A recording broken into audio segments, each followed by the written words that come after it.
সব মিডিয়া বন্ধুকে ধন্যবাদ। আজকে দীর্ঘদিনের আমার স্বপ্নটা পূরণ হলো। এই কৃষ্ণপুর মন্ডলের মধ্যে দীর্ঘদিনের লারকু নেতা রাজকুমার দেববর্মা, টিওএফ এর সেন্ট্রাল কমিটির সদস্য এবং লোকাল লিডার রাজকুমার দেববর্মার নেতৃত্বে এই কৃষ্ণপুর মন্ডল উনি অনেক দীর্ঘদিন সিপিএম এর সময় অনেক লড়াই সংগ্রাম করেছেন। আজকে আমাদের সঙ্গে উনি যোগদান করেছেন, উনিকে আমি ধন্যবাদ জানাই এবং মুদিজিকে ধন্যবাদ জানাই এবং প্রফেসর মানিক সাহেবজিকে আমি ধন্যবাদ জানাই।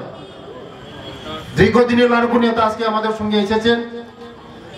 উনি বলেছেন মোদিজি আমাদের ভারতবর্ষের জন্য যে কাজগুলি করেছেন,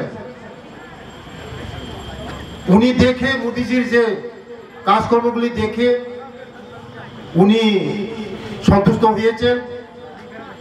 তার জন্য দীর্ঘদিন সেন্ট্রাল কমিটির সদস্য এবং লোকাল লিডার বিভিন্ন দায়িত্ব ছিল। উনি আজকে আমাদের সঙ্গে যোগদান করেছেন। ওনার সব যারা ওনার সঙ্গে এসেছে 127 ভোটার আজকে যোগদান করেছে। দীর্ঘদিনের লারকু নেতা আমার সঙ্গে আমার স্বপ্নটা পূরণ হলো। আগামী দিন একসঙ্গে কাজ করব এই ত্রিপুরা রাজ্যকে বিকশিত করার জন্য, এই কৃষ্ণপুর মন্ডলকে ডেভেলপমেন্ট করার জন্য, এই কৃষ্ণপুর বিধানসভাকে আরো এগিয়ে নেওয়ার জন্য একসঙ্গে কাজ করে হাতে হাত মিলে কাঁধে কাঁধ মিলে আমরা এক ভারত শ্রেষ্ঠ ভারত, এক ত্রিপুরা শ্রেষ্ঠ ত্রিপুরা, বিকশিত ভারত বিকশিত ত্রিপুরা করার লক্ষ্যে আমরা একসঙ্গে কাজ করব। আগামী দিন আমার আহ্বান থাকবে, যারা এখনো বিরোধী শিবিরে আছেন ওরা সবাই আসবেন। আগামী 2026 আমাদের এডিসি নির্বাচন, এই নির্বাচনে আমরা লড়াই সংগ্রাম করে আমাদের এডিসি কে আমরা বিজেপির দখলে আমরা নিয়ে আসব এবং এই ত্রিপুরা রাজ্যের মধ্যে কংগ্রেস এবং সিপিএম কে এক ফুটা মাটি আমরা ছাড়ব না। এটাই আমাদের মেসেজ থাকবে। আগামী দিন 2028 বিধানসভা নির্বাচন হবে, পবিত্র বিধানসভা নির্বাচন হবে।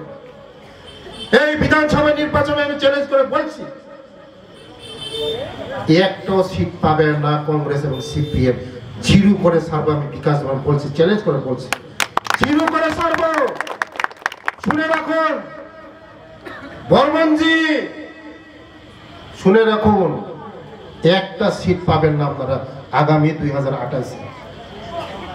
আজকে কাতারে কাতারে মানুষ, গ্রামে গঞ্জে শহরে সবাই আজকে মোদিজির নেতৃত্বে, প্রফেসর ডক্টর মানিক সাহেবজির নেতৃত্বে আজকে সবাই যোগদান করা শুরু করেছে। কারণ আমরা অন্তদয়ের সরকার, গরিবের সরকার, পিছিয়ে পড়া মানুষের সরকার।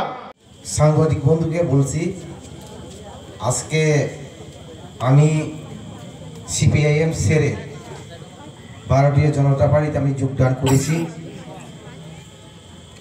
বিষয়টি হলো, বিগত সিপিএম যেভাবে কাজ করেছে, এখন যে বর্তমান সরকার মোদিজি সরকার 3 ডাবল করেছে। সেই কারণে সেটা বলতে হয়। মন্ত্রী সাহেব বলেছে এখানে যে রাস্তা বড় রাস্তা হয়েছে এই বিজেপি সরকার আমলে হয়েছে। সেই কারণে আমি আজকে বিজেপিতে আমি জয়েন করেছি। এই আমার আলোচনা। সিপিএম এর যে বিষয়টা আপনারা জানেন, আমি তো কিছুক্ষণের আগে আলোচনার মধ্যে আমি বলেছি, আমি সেন্ট্রাল কমিটি টিওআইএফ মেম্বার কমিটি ছিলাম। সেখানে একটা গ্রুপবাজি, এখানে গ্রুপবাজি হয়, সেই কারণে আমি পছন্দ করিনি, আজকে আমি জয়েন করেছি।